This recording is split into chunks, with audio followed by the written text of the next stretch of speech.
them, it's just a little too complicated for me right now to figure out how to record. Slide access to the control center.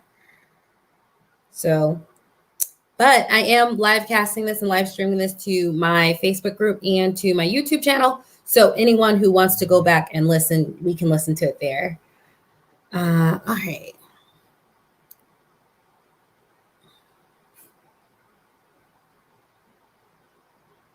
Give me a few minutes. People are loading up. To the 6 people on Clubhouse, you might hear me say greetings to the people on the live, but that doesn't mean I forgot you, and I won't take too much time since you guys are audio only. It's not as interactive.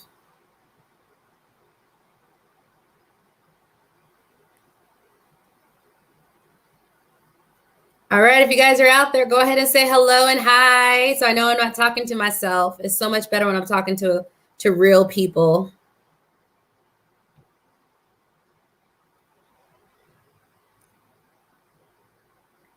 All right.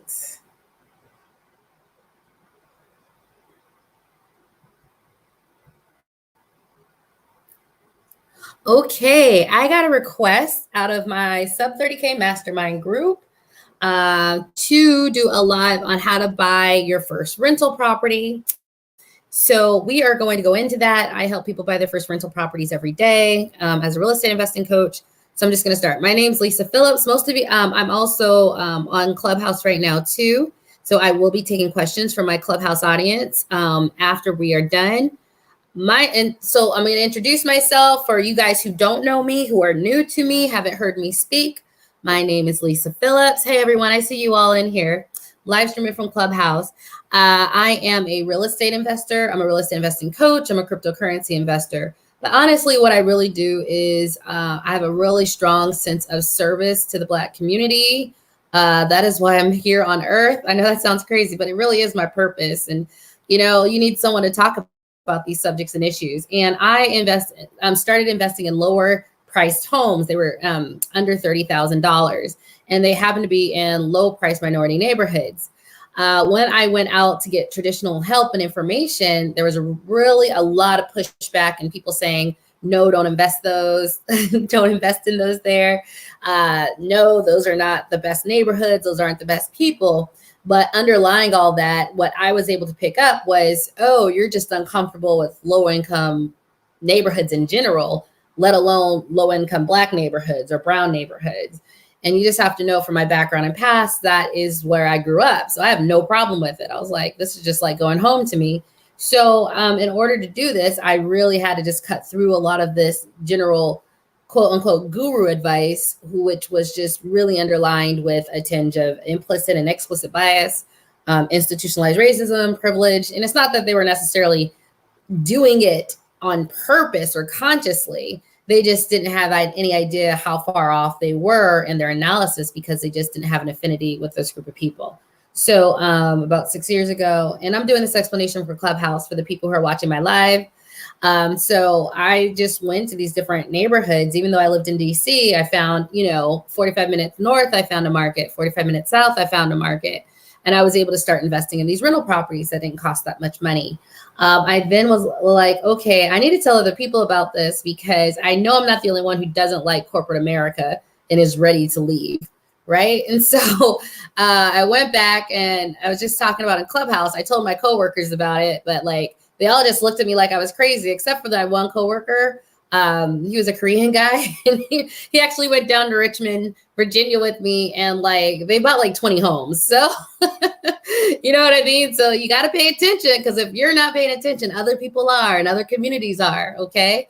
And just started laying down like how to do this. So that was like in 2013, I started talking about it on YouTube, and it just grew because there were just a lot of people, Black professionals just like me who, there's some level of us making it out of where we came from, but there's a need to get out of corporate America because a lot of us just don't fit in, either if it's very conscious like it was on my part, or even unconsciously, you feel a little uncomfortable and you don't like how much you have to code switch or change yourself to be in that environment to make that kind of money. So I just knew there were other people out there like me who was like, we need to get out of here. I think I lasted 3 years before I was just like checked out, and that like my corporate paycheck was just to pay for rental properties. And two, like it's a great way for people who look like us to go back to our own communities and fix it up. A lot of people right now talk about we need to be united, we need to do this for the Black community, and da da da da da. And instead of doing all that, we actually just go into those communities that are overlooked and undervalued. We fix them up at a modest price, at a modest fix up, because, it's not like we're going to squeeze every last dollar out of these people, out of these neighborhoods. We know the demographic we're working with, but we do a modest, decent job, if not upgraded. And we give long-term affordable housing, and we're very conscious about gentrification. And our first thought isn't to go into a low-income Black neighborhood and raise the rents, flip it, and move everyone out. Right. And I really love, because when I get outside of this community and I talk about these low price houses, everybody eyeballs get big because everybody wants these low price houses. Right. Everyone wants that. Who doesn't want a $30,000 house? Right. But their immediate thoughts flipping. They can't even imagine providing to people who look like me and you long-term housing. So I will just let you guys know, I've been in this business for about 8 years. I just had a times.com article written about me. If you remember, we have 12,000 members in my sub 30K mastermind group. If you're in there, which I recommend you join, you'll see it. I posted about it. I was just on a Motley Fool webinar. So I'm just telling you that just to know, like that was on Tuesday. That was 3 days ago. So just to know, so I've been in this business a while. I've been in this game a while. But as I was saying on Clubhouse, what I really appreciate about this is that I get the chance to talk about that wealth gap and the privilege. And, I was making 60 some cents on the dollar to like my white male coworker. That those aren't just statistics that are not true. They're real, right? We were doing the same job. We're both senior IT professionals. So, you know what I mean? And so I love having those conversations, because when I look at this and I can afford these lower priced houses in these neighborhoods, I'm like, good. I'm glad you didn't like them, because honestly, I needed a way out of corporate America. Just because I like money does not mean I want to put up with all this. Y'all, I mean, they are paying us less.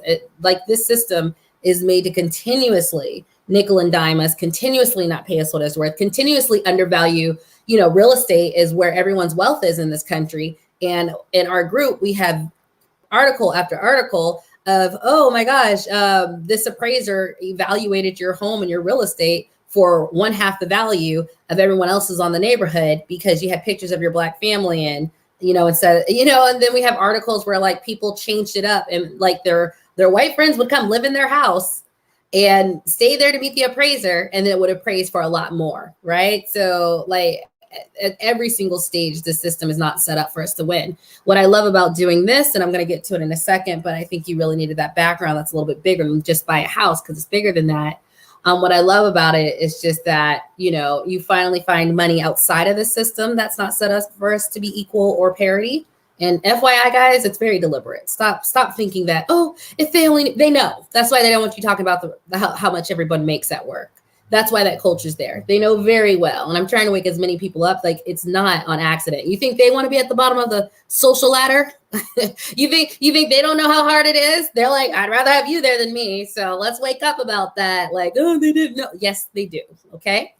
But this gives you an out at a very low price, where over 1, 2, 3, 4, 5 years, you can start buying your own rental properties at an affordable price, especially since we don't have the same wealth generated as other people, and really get started on real estate investing. So that is what I love. I mean, I just did it because it was like, I know there's people like me who need to get out, like the movie Get Out, like it was in my soul. My soul was like, y'all are not good enough to be telling me what to do and not paying me enough. You're just not. I'm sorry. My spirit knew it. But we need it out. And this is a great one because we're actually investing in our community. So before I start on how to purchase your first rental property, I'll just go and see any comments.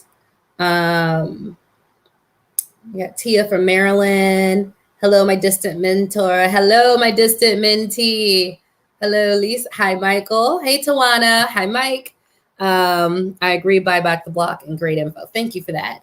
Anyone in Clubhouse have a question real quick before I get started? And I'm just going to otherwise I'm going to get right into it.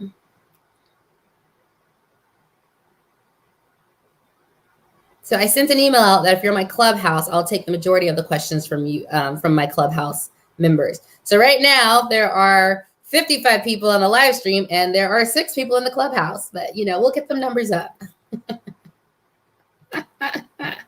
Hey, Nicole. Thank you, Tawana. All right. No. Okay. So let's talk about this. Now, I know you guys probably want like, but like, this is a process. When you work with me, we don't just jump straight into the deep end of cheap house. Okay.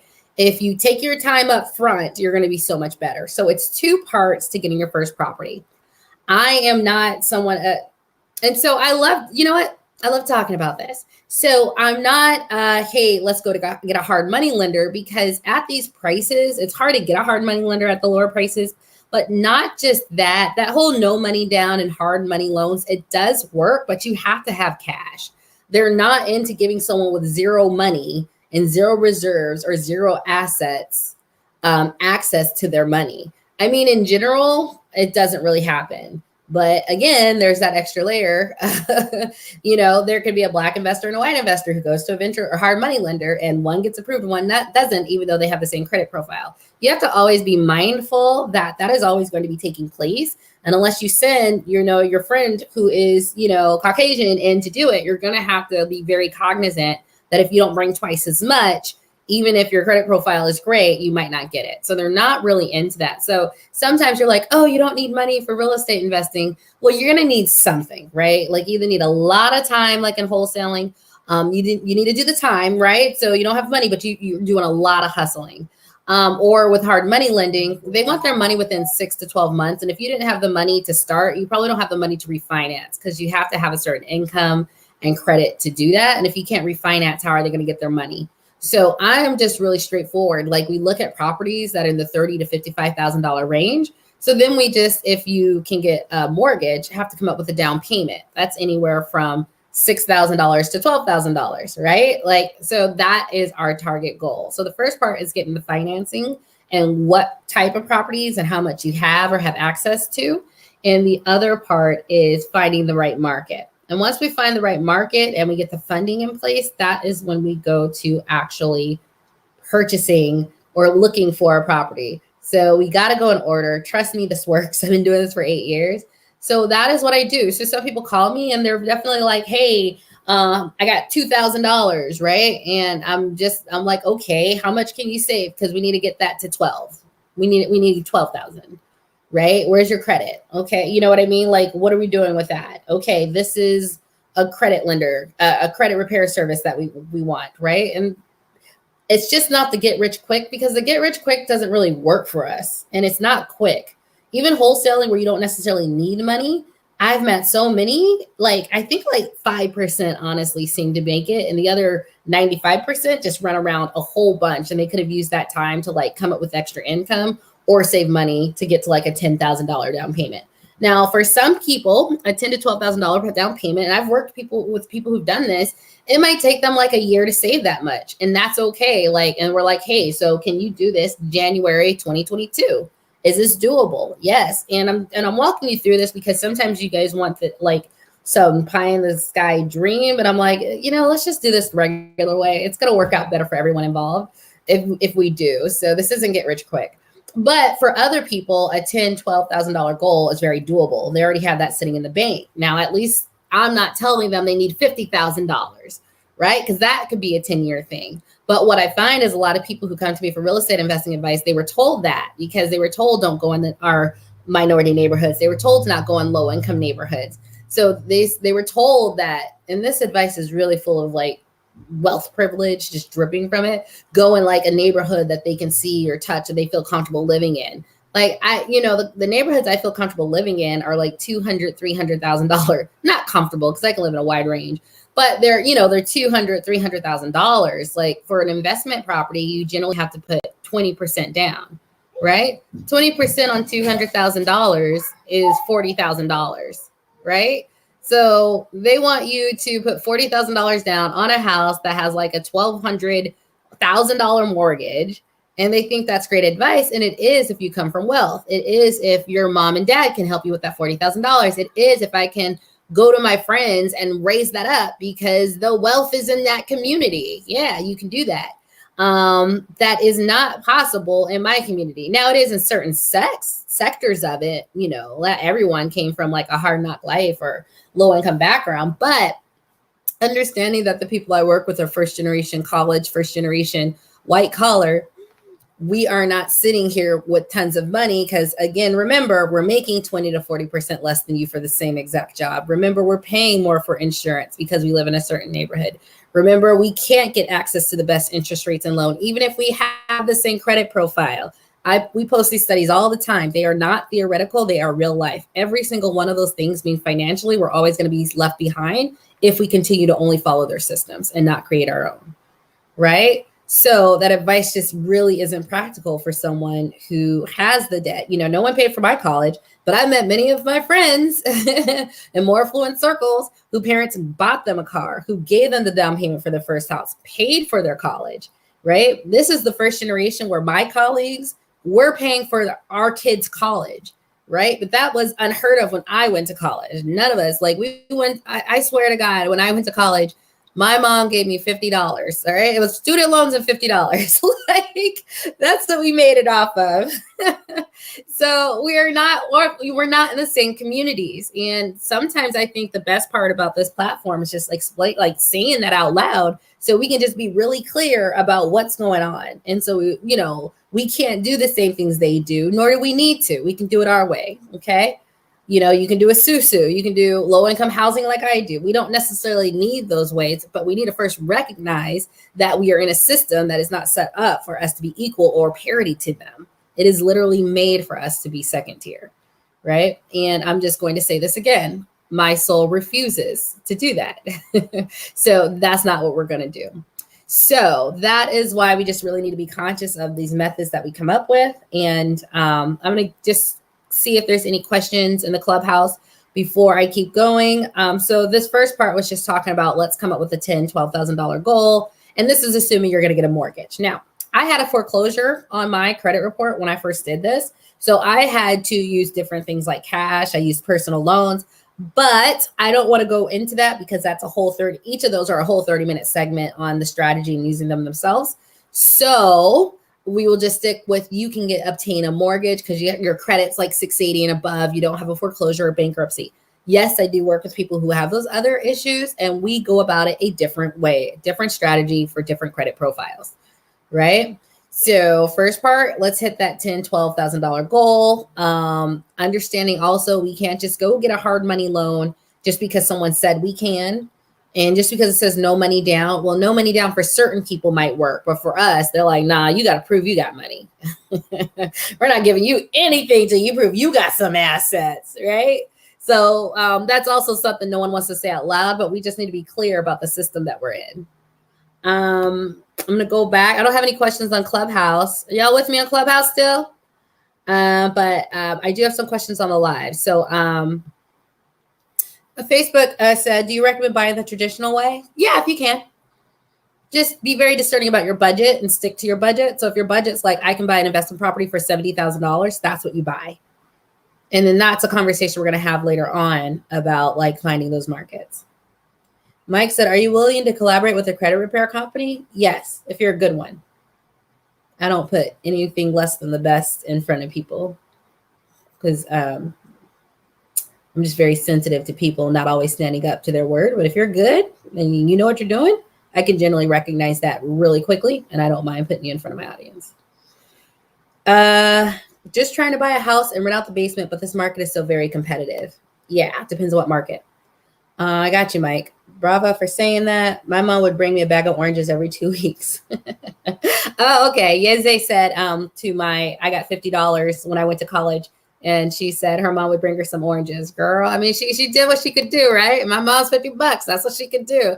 It's just funny when I went there with all these other kids. I was like, oh, I'm poor. Okay, I get it now. Are FHA loans feasible now? Yes, FHA loans are great. Those are for owner occupants, especially if you're going to house hack, which I actually recommend for a lot of people if you're not ready to invest for 2-3 years. Clubhouse members, if you want to ask a question, raise your hand because I'm going to keep going because this is really about my first Clubhouse live stream. Although there's like 5 people in the clubhouse with me. But this is your chance. If you want to ask a question, you can.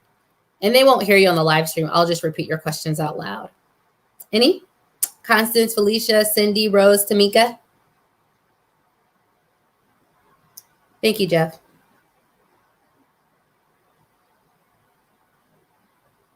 All right, no questions from the clubhouse? Well, I'll be on the lookout if you guys do. Someone just asked, is it a good idea for the first property to be in another state? I will say that it depends. It's not necessarily good or bad. It just is ends to a means. So if you have a certain budget and you want to get started now, we'll look and see if you're where you live, if we can accomplish your goals with that budget. If we can, great. If we cannot, we will look further afield. So it's not a good or bad. It's just a mechanism to get the goal. And the goal is a low cost cash flowing property within your price range.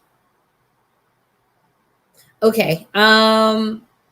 So I'm going to keep going. All right. So first part, get the funding. Some people want to start with getting the house first. And we really got to pull that back, because if you find a house and it's great, like money is just not going to appear. A lot of this stuff is cultural. So you got to understand, like, maybe I can go to my mom or dad or sister. Like, they need to see you get your first property first, generally, unless they're willing to do the training with you before they'll give you money. So that whole like, oh, the money will come. I mean, I guess it can, because, you know, God exists. But like, honestly, it's first to just be really clear. Like, let me hit this target goal, which is going to help with everything else. Because I worked with people where I've talked to them and 12 months later, they had that 10,000 and we went and bought that first property. So it does work. Like, you got to be able to be a little patient with you doing the groundwork and the legwork.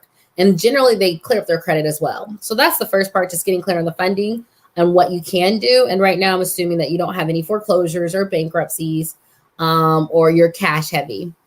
Then we start looking at the market, right? And so I haven't even gotten to the house yet. So the market is going to be defined by what you want to find in the house. Like, what is your budget? If you have like $8,000 and you have to buy a $40,000 house, well, where do you live, right? Because where you live in Las Vegas, that might not be happening. So we're going to have to find a market that fits your budget that doesn't have a lot of renovation costs, right? So the big part is, what's your budget? What prices of the houses are we looking at? We take that and then we go, into, and take that into account as we're finding the market. So when we're looking for the different markets, you want to look at, okay, I said I want, I have $15,000 saved. I can buy anything from a $30,000 to $70,000 house. And my first question to my clients are you okay with the renovation or are you not? Does this need to be rental ready, or can this need some renovation? You're going to get a better deal, and you're going to you don't have to go as far if you're okay with doing a renovation, right? If you're okay with managing some contractors, if you're okay with doing all that. Not everyone's okay with that, right? So we just need to be very clear. If you're not okay with that, like, we need to honor that and stop trying to force it. Like, you shouldn't be building a business where you're nervous about where the money's coming from, nervous about the neighborhood, nervous about renovating. Like, no, we don't do it like that when you work with me. So because America is so big, we can always find you a market. It's just, let's be clear what the market is. So what's your budget? Are you comfortable with renovation? Okay, I'm not comfortable with renovation, but I have, 12,000, not 20, right? Okay, so that's what you have in savings. And for some people, like I said, that sounds like a lot. And for other people, like, oh, I got that right now. And for other people, you might not have it right now, but you can loan against your 401k. You don't mind taking $12,000 out as a loan or withdrawal from your 401k for this venture. So that's not necessarily an impossible number for the people I target, right? I'm really clear that I work with Black professionals, although that is anybody who wants to come. That's who we're going with. So your market will be determined by that. So if you only want to pay $30,000 for a property, I know off the top of my head markets where you can go to. Now they might be a little challenging for you to get to. You might be in California, and who wants to go all the way up to upstate New York, right? You know what I mean? That's like 2 layovers and this and that. It's like a 7-hour trip. Now, do you want to do that because you want to get started now, or do you want to save up maybe $5,000 more and you can fly out to, Michigan or Wisconsin, right? So it's just being really clear about how aggressive you want to be. And like I said, anytime that you're willing, and remember, Clubhouse people, you can raise your hand to ask a question. Anytime if you're willing to do a little bit more of a renovation, you're going to be okay. Now, we've watched so many episodes of contractors not doing their job right. And FYI, when I was a beginner, that happened to me. But at this stage, we know how to do it where a contractor is not going to get over on you too much. Like one of the biggest things, honestly, is getting a reputable contractor, not someone off Craigslist. Sorry, you paid $35,000 for a house, so pay for a good contractor. That's going to be your trade-off. We have to have balance. And two, managing the contract so it's in different parts, right? So if you give me a $30,000 bid on a property, I might divide that into 4 different draws where it's like, well, you do a quarter of the work and then you get a quarter of the payment. You do the second quarter of the work, you get the second quarter of the payment. So the payments lumped up into 4 different payments of like $7,500, right? When you do things like that and they're a reputable company, they're not, if they don't finish the first part, they don't get money for the second part. Where a lot of people go wrong is they'll ask for the money, because you got to understand, just because they're contractors does not mean that they're good with money. So just like any small business owner, a lot of money comes in and a lot of money comes out. So they'll ask you for the money for the second part before finishing. And that's when your skill set as a landlord comes in and kicks in and goes, no, we don't have to do that. I'm getting a little off topic, but I just want you to know there are ways to really handle these contracts so they don't have to be that scary story on these HGTV channels. We just don't have any of those scary stories because we know how to compartmentalize the risk, because our skills as landlords and rental properties owner are more than everyone else's. And so when that happens, you already know how to structure it. You already know they're going to ask for more money before they're finished with the first part. You're not even going to get upset. You're like, this is just what they do. You're going to know, and you're going to have better business sense for them than they do. And when that happens, and that's the strategy that I give my clients, a renovation is not that scary of a thing, right? But it can be. I have people who are young and single to all the way I'm about to be retired. And when you're about to retire, you're just not here for any of that. So they're like, just give me a rent-ready property.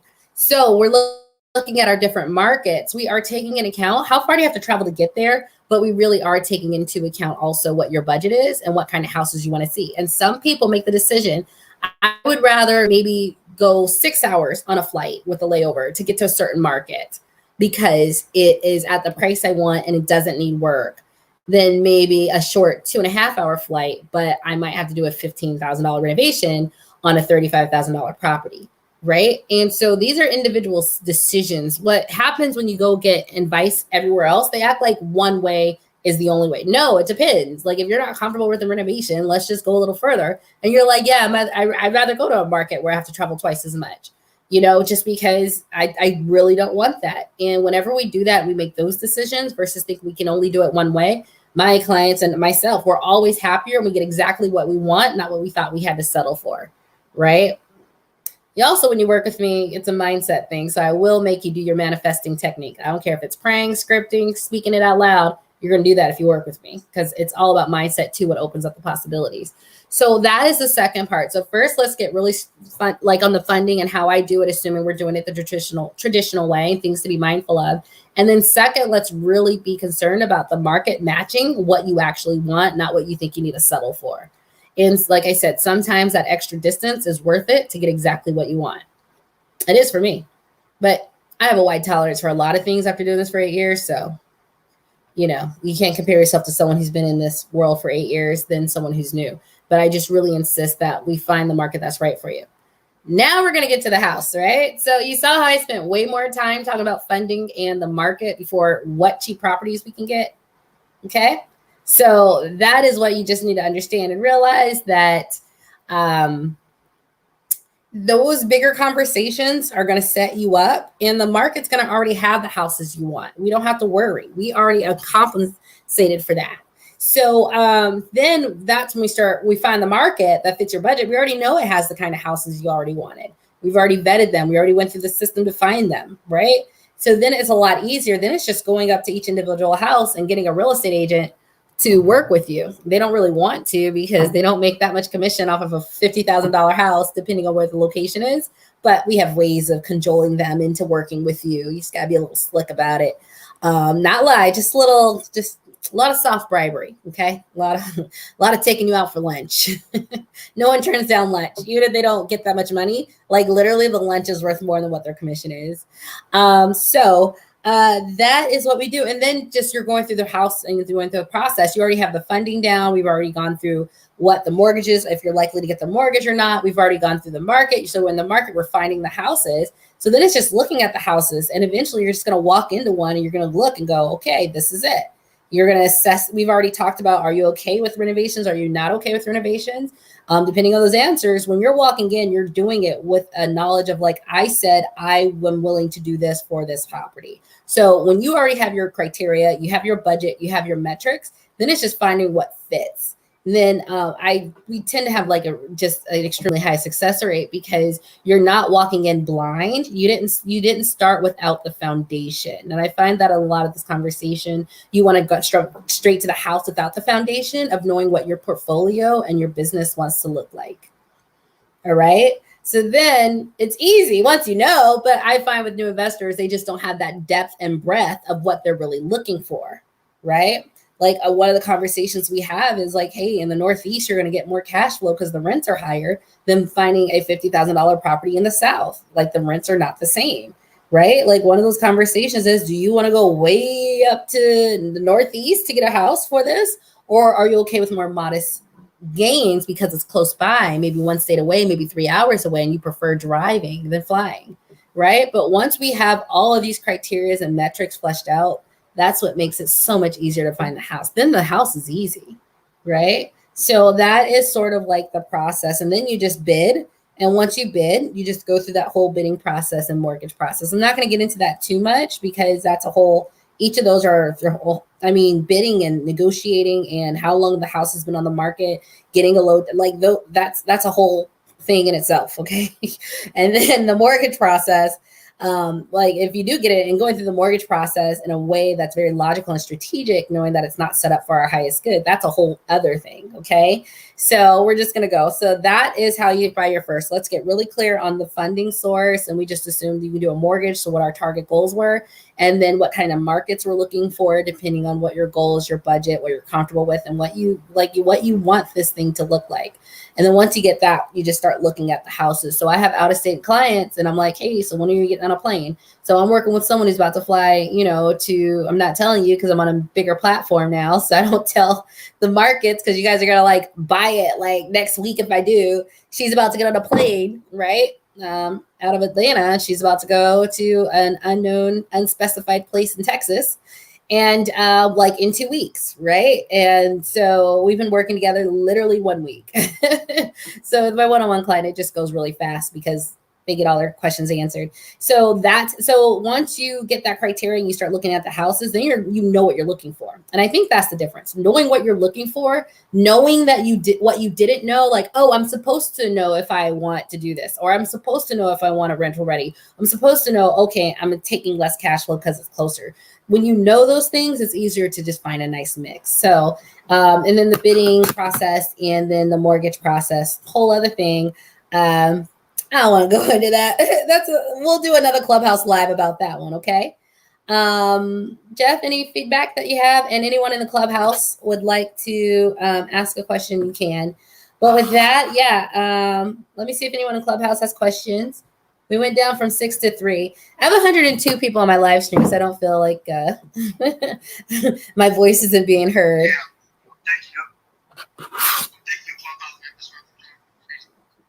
Oh, okay. Yeah, that's fine. But if you guys want, I do see if you raise your hands, okay? Now, I will go back and answer questions that I see on the live stream. Okay, I'll say the questions out loud so you guys all know what the questions were asked. Oh, gosh, yeah. Do these container houses appreciate? I can't answer that question. I'm sorry. I don't know. What do you think of using a VA loan for your first investment property? Go for it. Now, I have a video on my YouTube channel called Buy Your First Investment, your primary property like it's your investment property. And if you don't come from wealth, like this is what you do. I did this. I literally paid outside of my first house, which was a disaster, but it actually sparked this whole revolution. So it wasn't a disaster on the higher level. Outside of that, every house I purchased was like the $35,000 condo. And then I bought a house in Charlottesville, Virginia, and that was like, I could have afforded a $400,000 house because it was double income with me and my ex-husband. But we went, nope. And we went half of that, and we went to a working class neighborhood, and we went to like the minority neighborhood, and it like tripled and like doubled in value in 4 years. So that was a nice chunk of change to walk away with. And it's literally because you buy your primary properties like they're your investment. So I don't come from money. I have little coin now, little coin, right? But it's because I made these decisions about like affording like half of what they were going to give me money for, and like being strategic, like let's go really underneath to like neighborhoods that some people who are not minority are very scared of. And I'm like, well, I feel like I'm right at home. We're good. You know, of course I'm discerning. I didn't go to like the most crime ridden area, but you know, that's like 2 blocks away. It's not on my block, it's 2 blocks, right? I still got a good deal on a house though. So buy your first properties like it's your primary. And I would really recommend that for people. So if you get a VA loan, get a duplex. I have worked with I've been doing this for about 2013. So it's been 8 years. I have people who heard me say that in 2015, bought a duplex or triplex, and then they're working with me in 2020. And they're like, yeah, like I'm living rent free. And that's not that hard to make of a decision. Married, not married, kids, not like, that's not that hard. It's being very strategic and long thinking. So I advise everyone to do it. So use that VA, yeah, for a loan. You good? Your first is in another state. Yeah, I mean, it goes like that sometimes. I don't live near any of the properties. Honestly, the way that I set it up, I haven't even visited some of these properties in like 7 years. You don't even have to. Not if you set it up right. And like I said, that's part of that market search. Like I didn't get into everything, but we have a very big conversation about the markets. It has to be able to support you being long distance. So there's a lot of things. That market conversation, when you have it, that is when you're making real estate work for you versus you work for real estate, understanding these market flows. Nicole says, looking into Camden and the prices are 150K to 200K to start. I'm in New York. Is that a good place? No, because New Jersey. Wait. So there's 2 different things. There's my price range, and are you doing something just to get next to the train?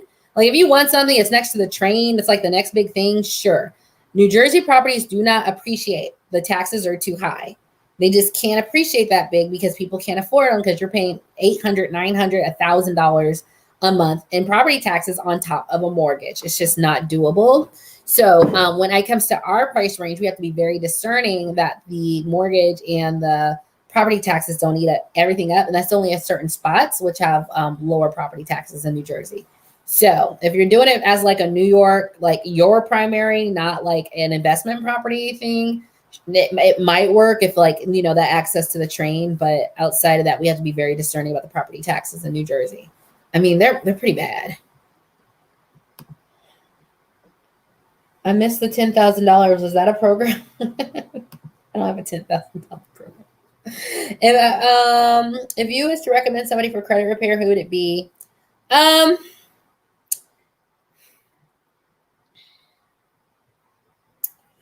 Dominic Johnson of Your Finances Simplified. Now he walks you through it, but you do the work. I'm not into that.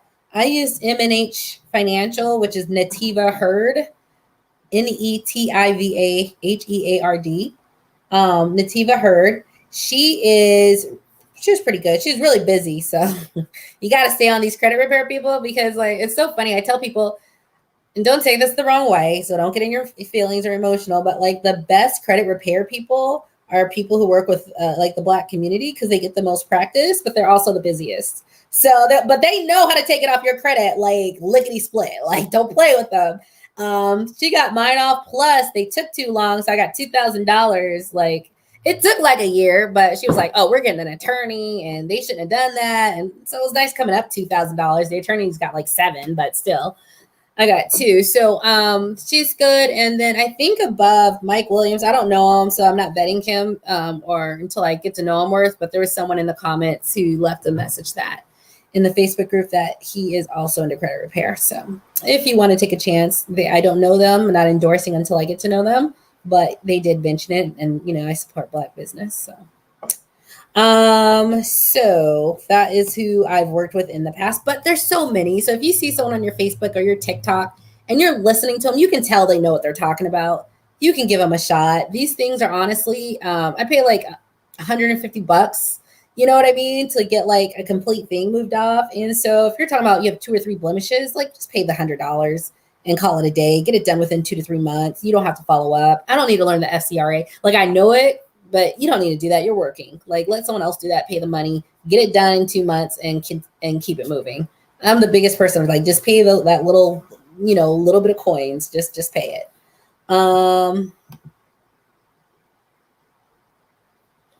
You use a feedback mechanism. So I have a system where you use a feedback mechanisms using other people who are not invested in that contractor's performance, pictures and videos, as well as structuring your contract in a proper way.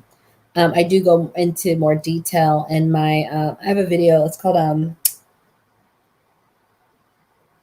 it's in my rental income system, my training program. It's one of my signature training programs. And I have like all these videos on managing the contractors. So it's a feedback system, but you got to be a little savvy about it, but it works every time.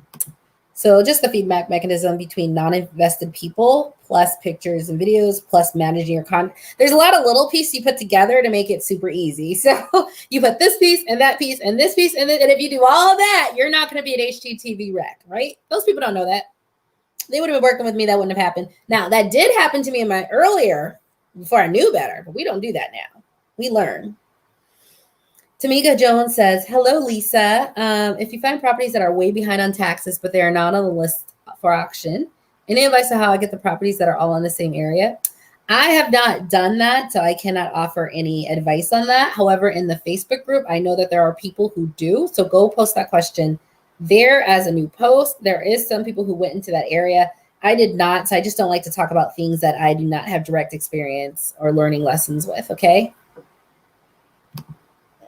Is there a cost to join your Clubhouse? Oh, no, Clubhouse is free. Now, Clubhouse is free. It's you just need to have I bought an iPod Touch. This is like a business expense. I do not like iPhones. I don't like my iPad. I like my tablet. And I bought an iPod Touch for $200, which I'm expensing because I only use it for the Clubhouse, just so I had access to these Android Apple apps. And you can join there. I will post either through my email list or I will post to the Facebook group if I do a live on Clubhouse. Fridays look to be good for me. Keenan, good info. Hey, thank you. Pat, hi. I worked with Pat a little bit back in the day. Pat, tell me about them houses. How much is a safe amount to borrow on a 403B? Is it better to take out a loan if you need extra cash? It really just depends on the person. It depends on how much is in there because sometimes you don't, some people have like $20,000 in their 401k, right? So getting a loan, they'd rather just take like 12, 10K out versus getting a loan. But then other people, you have like $100,000 or, you've been saving up for 30 years. Then, taking a 12K loan is pretty easy to do and pay back. And it really just depends on you and your income. So we talk about that. Not a financial advisor, but, better than financial advisors. So whatever. Certified financial advisor. So yeah, 10 to 15 per property. 15 is good if like you want to look for some multifamilies or duplexes in a certain price range. Well worth it.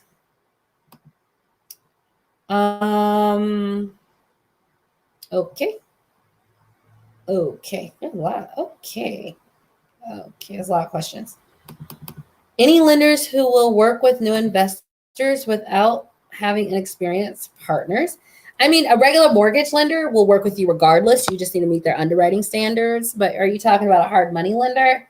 Then you possibly, honestly. But I mean, I'm not giving my money to, like, I love you, but I'm not giving my money to someone who's unproven. At least if they have cash, I know they have cash, right? So, if you're talking about an institution, they just have to go by the guidelines, even though, like I said, there's some of the stuff is institutionalized, but you can find at least one who can go by the book. So private money, though, you're subject to the whims, right? Hey, how are you? 404 Turker says, hello, everyone. I don't see any questions in the Clubhouse. Would you recommend using FHA construction loan to build a duplex? No,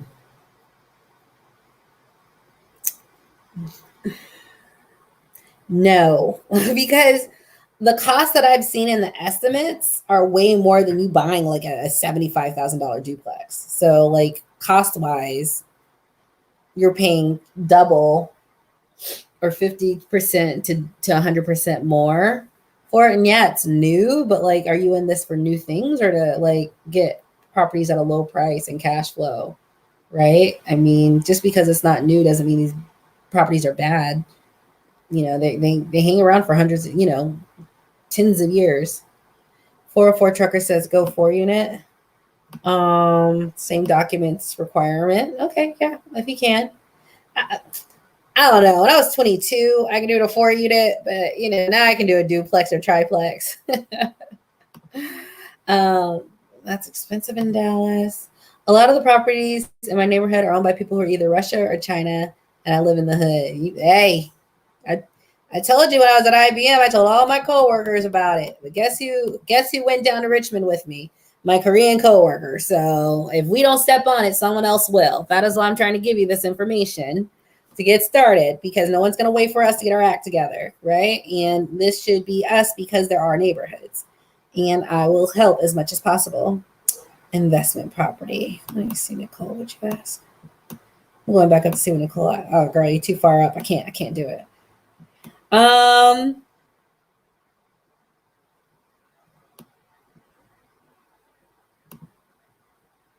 Have you bought a home by doing subject to? I have not, Nicole. I have not. I don't think I would. Just in our price range, we don't need it. Like if I'm getting a more expensive house, that might be an easier way to get something without paying as much. But I would honestly do just a lower price house or seller financing before I did subject to. But when should you also for? Although subject to, you want to take over the mortgage, you put it in a land trust. Hey, if you want to do it, go for it. And if you get good at it, start helping other people do it. So just because I don't do it, just because that's just a little bit more work for me and a little bit, I don't like stress, right? Like I'm into passive income for a reason. Like I'm really into passive income. Like I do the books, I do different things. Like I do so that's not my thing, but just because it's not my thing, like, please, like, go get your knowledge and experience in it and then come back to the community and help us rise with you, right? Because I'd love one day for you to be like, yeah, I bought 5 homes subject to, and me bringing you on and you sharing that with everybody else. That's what I would love. Oh gosh, open up a solo 401k as soon as you're self-employed. It is amazing. That is what I've been using for my cryptocurrency. And y'all know I'm up like, you see how much money last time I checked? It was like 40 plus 50 plus 50. Look like 140K with my my self-directed 401k. Whereas if I didn't have a self-directed 401k, I would not have been able to be invested in crypto for the last 3 years. Because Charles Schwab and Fidelity wasn't doing that. So you should do it as soon as possible. And then you get to deduct so much more from your income when you do it. I've noticed property prices in South Florida are a bit more expensive than what I'm looking for. Should I wait a little longer before investing? What price range are you in? When I get Florida investors, there's only a couple of markets in Florida. We're flying out. They're like my Californians. We're pretty much flying out. We're not staying there for looking in that $30,000 to $55,000 price range that I like to focus on. Okay. Answered that. I know a property on a street where the entire block is owned by a Japanese-owned LLC. Hey, when I launched my book, my best-selling book, Investing in Rental Properties for a Beginner, y'all know where it sold? Like, honestly, I could make more money if I put it on the Japanese, German, French, and Spanish market. I sold so many. They were like, what? Because you know what's going on in their own countries. They're like, let me put it on some property in America. Owning a piece of America is not a bad deal. So yeah, like they're listening, now there's abundance. There's still enough room for us. We're only 13 million people. So my goal has always been 10 million Black investors invest in 10 million Black communities. Like we're going to do it. I know that's a lot. That's like every Black person, but whatever. That's my goal. That's my dream. I'm going to stick to it. We can do it. Right. We can own our own stuff. So if you can use your VA loan, you already have it on your property. We can do this also for an investment property.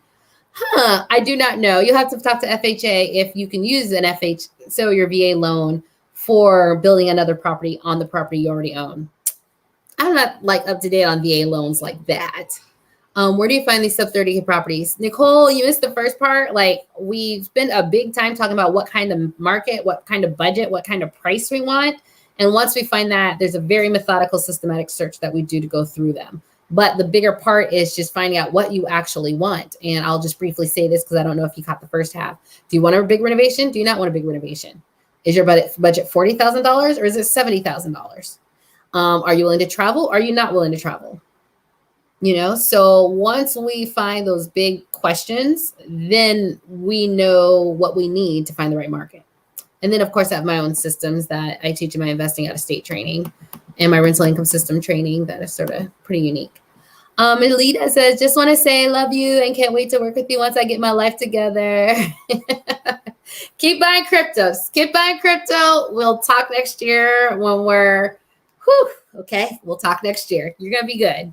You know how many people, I'm just going to tell you, Alita, I've worked with so many people over the last 8 years where I talked to them in 2014 or 2015 or 2016, and we're buying our first rental property like maybe 2018. And it's okay if it took them that long. Like, that's okay. Like, I don't care. Like, as long as we're doing it and you're doing your own wealth, like, it doesn't matter if it took one person a year and you 4. Like, it does not matter. I would just want you to know that is so consistent that the people who they might be in it 5 years saving up, like, they do it, they reach their target, they don't give up, and we accomplish the mission.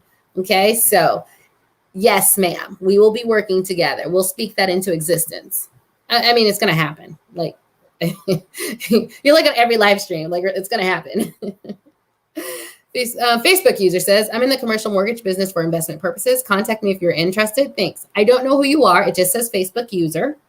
You can email me or DM me. Just understand if you DM me, it might go to my spam. So emailing me at lisaphillipsrei@gmail.com.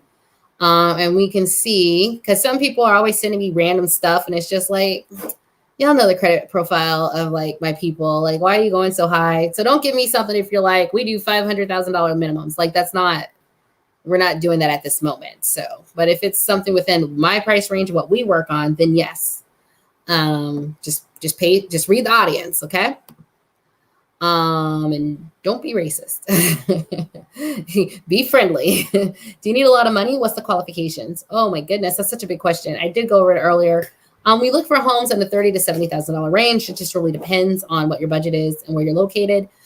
So if you can get a traditional mortgage, which is 20% down, that just means having anywhere from $10,000 to $15,000 saved up at first. As simple as that. Now, there's other factors that go into it. And so I would watch the replay because those factors are important. Are oceanfront properties good to buy? They're not my play, but can they be? Sure.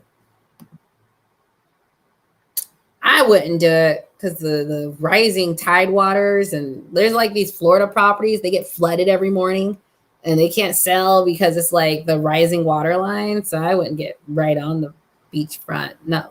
But that's just me. Like, get your nice little stuff. How can I schedule a consultation? Go to my website, affordablerealestateinvestments.com/details, or right on affordablerealestateinvestments.com. It says schedule a consultation.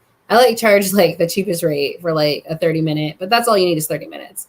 If you do an hour, you will be so loaded down. You don't need all that information at once. We just need to start at the foundations first. So that is the best way. So I will write that in the comments. Go to affordablerealestateinvestments.com and then just click on schedule a consultation. What is subject to? Subject to is like someone owns a home and has a mortgage, but you want to take over the mortgage. You're going to pay the mortgage, but you have to set it up in a way where it doesn't trigger like due on sale clause, meaning if you like take the deed out of the name, well, if you have a mortgage on it, they're like, no, I don't know whoever's name you just put on the deed, I don't have anything to do with them. I have something with you. Your name isn't on the deed. You need to pay me my $300,000 on the mortgage. So subject to, you set it up where you take over the mortgage for them. They can leave. You're paying the note, but you do it where you have to put it in some sort of trust that doesn't trigger the due on sale clause. So they're like, oh, it's a trust. It's not like they gave it away to somebody else. That's okay. Because generally trust and estates are the one things that you can change the deed's name in, and it doesn't trigger that because they understand will and estate planning. Okay. So if someone has a house and you just want to take it over, it's a nice way without having to come up with a down payment. Generally, you don't do it in this price range. You do it in the higher price ranges, but it can be a little complex. So I would work with a mentor on it, and they're out there.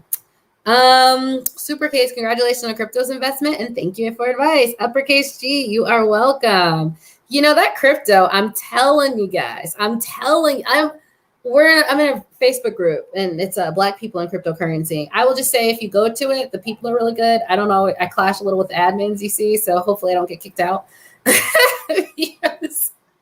I'm like, oh, but I'm in business and I understand business, and sometimes they're just talking as like investors, and it's like it's a different world when you know business, because that's another level of skill and acumen. But we're in that group talking about crypto, and it's just like we are making money just by breathing, because not only do we understand it because we've been in it for the last 3.5 years and saw how the cycle works, but everyone else is pouring on top of it with the finite resources. So we're already in stuff that they're buying now. And so we're just automatically growing. And so we have this network of being able to find out about the new coins before they get big. So it's literally making money by just breathing. I woke up and I was like, oh my gosh, I on my Bitcoin at 6% interest rate at $60,000. It's like $2,400. I just got one payment. I split my Bitcoin up on different exchanges. Like $1,800 a month in passive income on one exchange alone. Like, it's ridiculous. A month. That's livable because I bought a Bitcoin, right? So just want to put that out there, and I'll keep on going. Local RIA 404. Okay. Thank you for sharing the information on cryptocurrency investment. Learning a lot more information in your Facebook group as well. Yes, Queen. That is what it's there for. I'm so happy people are just open to it. Any ideas on what to do with commercially zoned piece of land that is less than an acre? See what it's zoned for. Like, is it commercial? I don't have too much experience. The only experience I have is my land in Colorado. And ever since they made marijuana legal, I get like once every 3 months, I'll get a card for some random LLCs like, can we buy your land? And I'm always like, nope, we can lease it. So I keep paying the property taxes when I get someone who wants to lease it. And if they want to build like a grow facility nearby and they don't want to lease it from me, well, I'll sell it to their competitors. Don't play with me. So, whatever you do, if you want to keep it and the property taxes aren't too much and it's in a place that's like, it has activity because of like whatever's going on, like just think of leasing versus selling. That's what I would say. You can do a 10-year lease, 20-year lease, you can do a 50-year lease, but I'm not selling. And they pay me my coins. Land plots are $60,000 in Dallas in the hood right now. Yeah, but they got they got money in Dallas, Texas. So there's going to be someone who tears that $60K lot and puts up a $250,000, $300,000 house easy. So it is what it is. Keep it up. You're doing great. Thank you, Louis P. I appreciate that.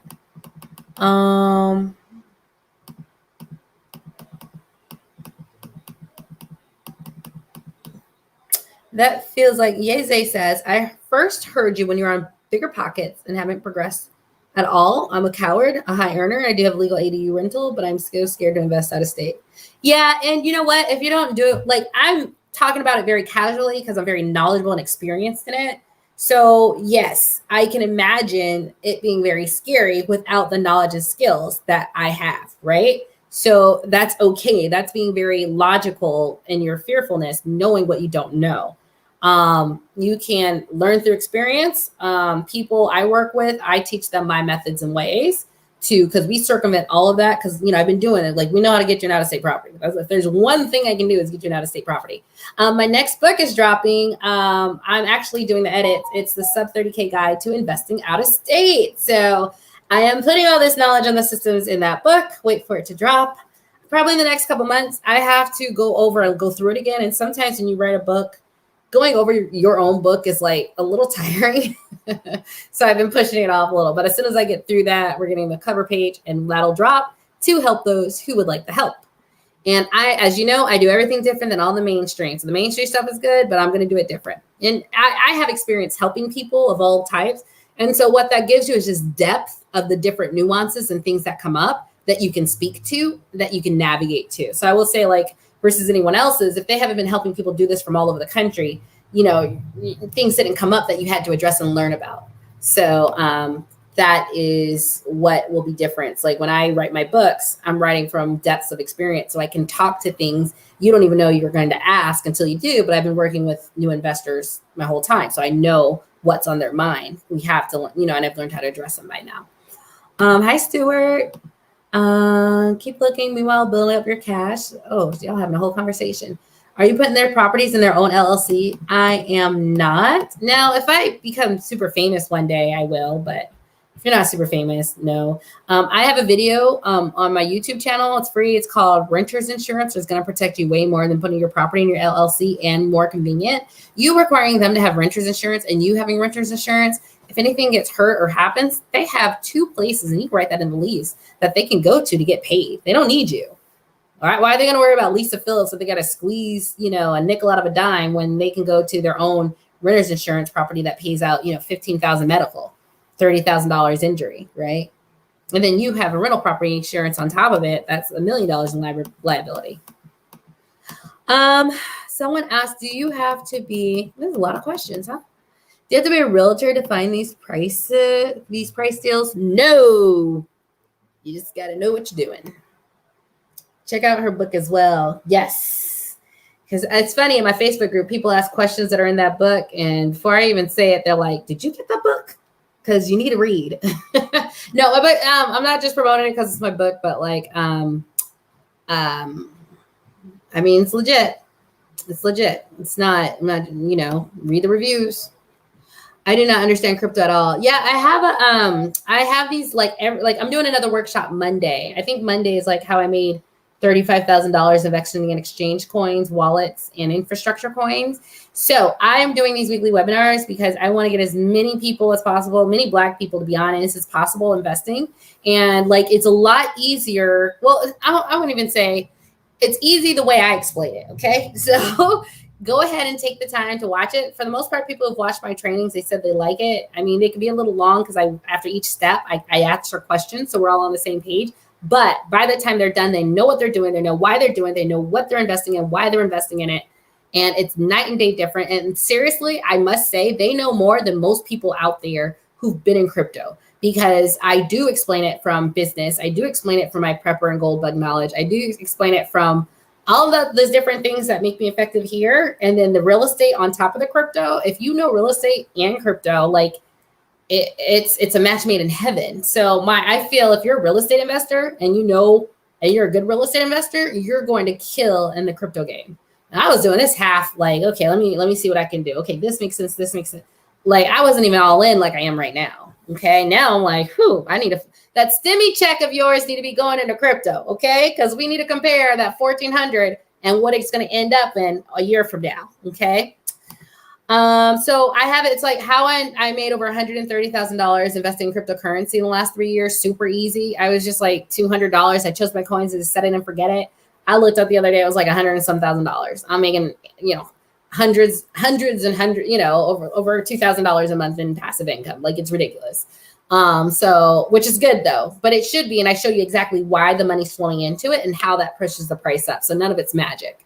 It's very logical. And as an engineer, it makes beautiful sense. That's why tech people really like it. It's beautifully constructed. It's performing exactly to plan. Okay, exactly. So we know the plan. Satoshi Nakamoto said 1 million by the time the last coin is minted, 1 million Bitcoin. Okay, I already did the math. How much is 6% interest off of 1 million? So I already. I'm making my passive income and not having to work. That's already there. Jean Renee says, thank you for educating me more on crypto. I'm getting my family started on crypto. Teach one. I gave I have 4 nieces and nephews. I remember in 2017, I gave them $30 each, right? And then I just called them, was y'all need to log into that Binance account, okay? Because I just sent it to all of them. And honestly, I do about 20 transactions a day. I am zipping all over the cryptocurrency infrastructure. I am riding those waves every day.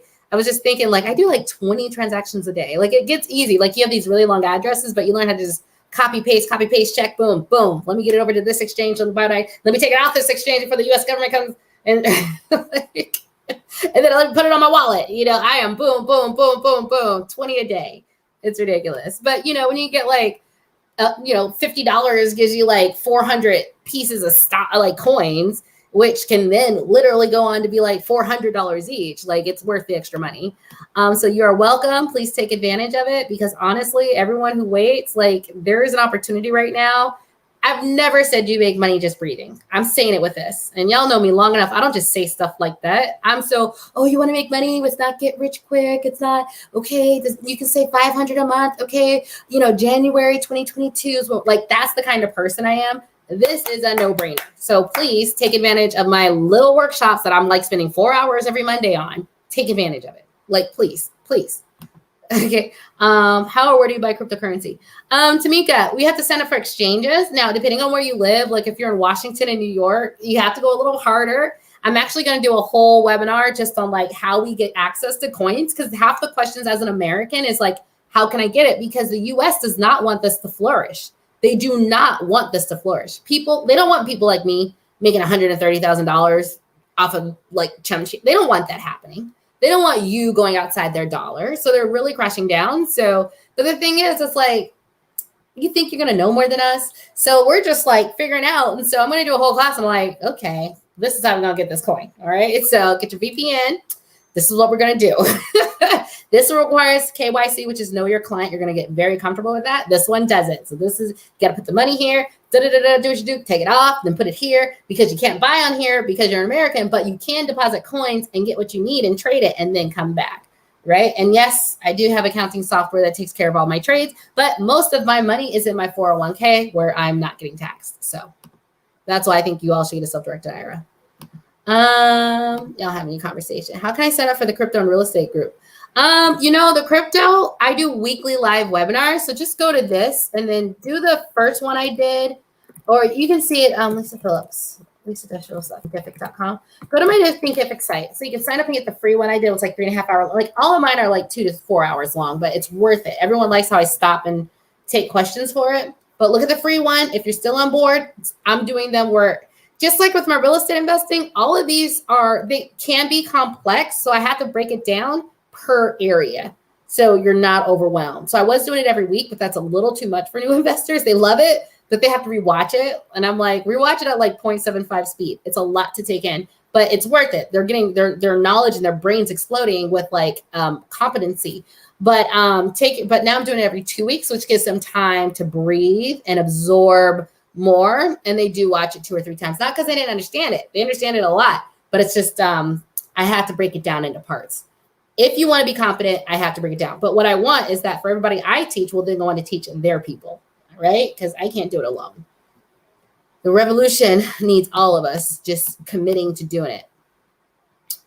So I just put the link to the Thinkific in the thing. So this $10,000 to $12,000, that for any state, will that work in Texas? Yes. We just have to be discerning what part. What are your top 3 books outside of your book series on what should add to a newbie library? Ooh. The ABCs of Real Estate from Robert Kiyosaki is pretty decent. It doesn't assume you have tons of money. Brandon Turner's is okay too. It's not like mine, but it's good for hitting all the high points. And honestly, I prefer you read also like those wealth and millionaire mindset books, like Millionaire by 30 was good. What Wealthy Women Know, for the women out there, like it really classed me up a few notches. Okay. So things like that, on like what the wealthy know that the poor don't. Like, honestly, that helps me be able to view the cryptocurrency and the real estate with a certain eye that other people don't, because I had to get out of that poverty consciousness. And if you don't know how they think, how can you mimic what they do so you can one day be in that energy?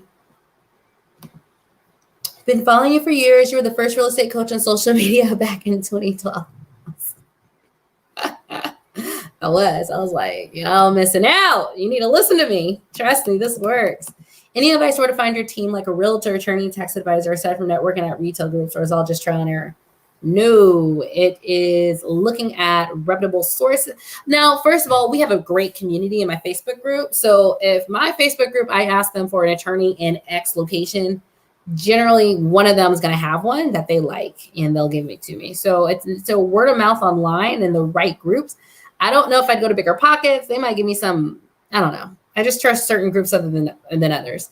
I trust my group, okay, because we all come from the same background. And if we get an attorney, it's not going to be a super expensive attorney who just takes our money but isn't worth it. Like, we're so close to our money in our group that, like, if we give you somebody, this means like I paid a good price and they're good. And so, like, knowing where you're getting your information from is good. And then outside of that, I just say, you know, you can do Yelp and Better Business Bureau and Angie's List and just only search for the best. What's the name of the book? It's Investing in Rental Properties for Beginners. So I will write it in the description. I'll just post a note. Own rental properties today. So I just put the link. When are you going to be teaching on cryptocurrency? The next teaching. So I'm on lesson 3. Okay. That one is Monday. And that one's how I made about, like I said, I made over $35,000 investing in exchange coins. Because think about it. Let's think about it. And I'm going to go into detail in this. Where do you get the crypto from? You got to go to an exchange. Invest in the exchange because crypto is the future. So as the exchange grows, it's like investing in the Dow when it was $5, not $31,000, right? Like, some of these are no-brainers. Like, that's why I'm like, I'm just making money by breathing, okay? Like, no-brainer. If this is like a new thing and you get them from exchanges, invest in the exchange tokens. Like, it's going to grow as more people adopt it. Y'all know we're going cashless. This is it. This isn't a dream. So the next one's on Monday. It'll be a live starting at 7 o'clock. You can sign up on my Thinkific page. I put the link, but I'll put it again. I would sign up for the free one first and just go. I would honestly go through the first 3. I explain different aspects like how to sign up, security, avoiding high fees. That's why I'm zipping all over the interwebs. I'm not paying high fees, right? But you got to know how to do that, okay? And then the second one was like, how do you vet a cryptocurrency coin? So my second lesson is crypto due diligence, or which coin should I buy? Like, why did I buy Litecoin, right? Why did I buy Bitcoin? And they all have different reasons. And you got to know those reasons and how to check and look and make sure it's legitimate, right? So I would honestly go through those before jumping straight into like exchange coins, because that's, now I'm getting into the next ones are passive income, staking, how I'm making, $2,000-3,000 plus. I have to look at all my different places. I honestly am not looking because they're my 401k, but like, how am I making this money off staking and what to do and how to find the best rates. I'm even going to give you, I'd like write down an Excel sheet, all the different rates. So I'm like, this is where you go for this coin, for this coin, for this coin, for this coin, and why you have multiple coin wallets, because that's protection. So that is Monday, but I would highly recommend the other ones because some people purchased them after listening to me. And I was like, why'd you buy it? They didn't know. And I'm like, we're better than that. We're better than that. You need to know exactly why, not just that. I want their eyes to go like, oh, I didn't know all that. Okay, you do. So I would take the training before.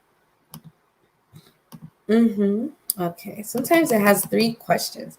Do you have to trade daily for crypto? The last 3 years, I just put $200 a month in a set number of different coins and called it a day and woke up with a lot of money. But then when you look at the money flows, it makes sense.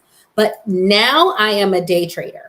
Now I'm looking for money. Like, ooh, I need, because I know how this goes. There's some who've been in there for 3 years. We all went through some hard times. We all bought the top and thought we'd keep going and got crashed. And we had to hold and we had to have steady hands and we had to look and we kept investing on top of the crash because we knew it was the future. And it took 3 years for us to be validated, and not just validated 20 times what we paid, like 20 times on some, 30 times, 40 times, 100 times more than we paid, that 3 years of validation. So now we are a lot more knowledgeable about this and what it takes. And so now I'm trading and I'm with those. So I'm going to their group. And it's funny, I'm listening to them. We have the same stories, right? They're like really big. And but we have the same stories now. So that's that I'm trading now. But, we went through it. Like, we had to look stupid and go like, I just know this is the future. 3 years, I paid $200 a month on top of crashing because I was like, this is going to happen. I didn't know it'd be 3 or 4. Now I do, because I've been looking back at the halving process and how that was actually built into it. Like I said, this is working exactly as planned, people. And exactly as planned is $1 million by the time the last Bitcoin. It is going exactly to plan. Okay, just letting you guys know that. So get in. Okay, an engineer made it. Y'all know I'm an engineer. Okay. So I'm in New York. Oh yeah, Nicole, we have to find exchanges you can go to because New York is trying to get you guys to not invest in cryptocurrency. Melita says, my issue is a vicious cycle, getting into debt, paying it off too soon with money I don't have, and then going back to debt, but I'm married now. So we're saving first and sharing responsibility. Yeah, and I'm always going to say this, extra income, that'll be the fastest. Okay, and I think I got through all the questions. Nicole says, okay, because I can't do good. Yeah, don't. I'm 3 years in and I'm doing day trading, right? So there should be a level of comfortability you have before you day trade. It's not, I lost money. So, I mean, I'm going up now, but it's a learning curve. Money will be lost. So I feel comfortable now because I understand the market more so than I've ever had before. Because, you go through the 3 years that we went through and still putting money in, there's a level of validate. I understand this market now, right? It came through. 3 years later, it came through in such a big way. Okay, so now I'm all in on day trading because, now I know who to follow. These guys, these dudes with their little MACD and moving averages, they know how to read the heck out of a chart. Red candle, green candles, some I'm just following. So, but I really make money on getting in on smart investments, though, that are really logical. What are your websites to sign up for the free classes? I just wrote it. It's my Thinkific. It's lisa-phillips.thinkific.com. I'll write it again at the end. Yeah, I got you. Thoughts on Coinbase? Yeah, I bought Ethereum. It has a 2.5% fee. Ethereum's just going to have fees for now until they get their upgrades and their scaling. Now, I'm going to tell you, I've been watching Ether since it came out in 2015. They are always the underdog and they always come through. I've seen them get pooped on and they came through. I heard them say it's crap and they came through. I'm going to tell you this. I've not seen them not come through on a promise or delivery yet. So right now, everyone's built on top of them. So it's expensive because you pay for that. It's traffic, right? That's why everyone's doing Cardano and Stellar. And FYI, I'm actually going to do a video on my Talkback Live on how cryptocurrency is like real estate. So you can recognize, this costs too much. So gentrification is causing all the poor people to move to Cardano and Polkadot. I'm dead serious. It is literally like real estate investing. And because I have this knowledge, I'm like, oh my gosh, it makes sense. It got too expensive here. So all the poor people went here, so I'm in third world country. Stellar is huge. Everyone in the third world country is like building on top of it. It's going to be a powerhouse one day, right? Like you go on the ecosystem and all the apps are in all these different languages. I was like, this is going to be really big, right? So it's funny, your knowledge in real estate, how it's going to help. So Coinbase now, so Ether's just high. It is just high.